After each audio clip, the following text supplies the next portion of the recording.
Vous attendez personnellement de l'accord final, peut-être demain ou après-demain? Peut-être. Quelque chose de sérieux. C'est-à-dire, est-ce que c'est un traité contraignant, puisqu'on a choisi de réunir les pays et non pas les secteurs d'activité? Si c'est les pays s'engagent, il faut que ce soit contraignant. Je vois qu'on fait une haie d'honneur à John Kerry, que j'aime beaucoup à titre personnel, je connais bien.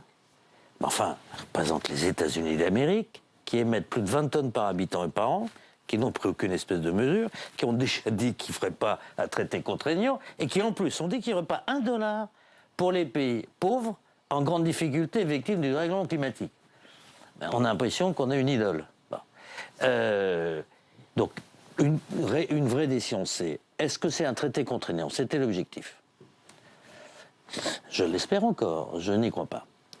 Deuxième objectif, on dit il faut donner un prix au carbone, car la seule façon que les investissements non émetteurs soient choisis, c'est qu'ils soient plus rentables, et donc que les investissements qui créent du carbone, du CO2, soient moins rentables. Ça s'appelle donner un prix au carbone, intégrer le carbone, le prix du carbone dans le prix des produits.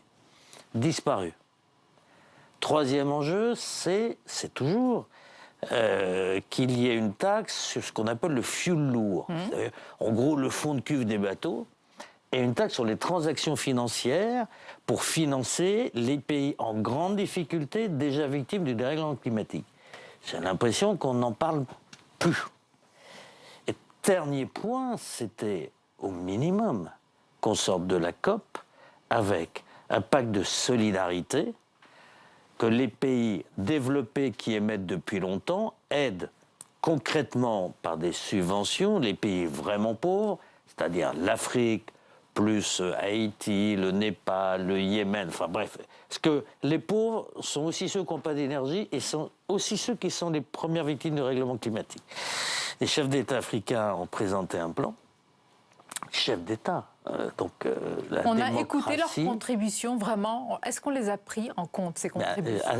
À l'heure à laquelle je vous parle, 22h30 ce soir, pas.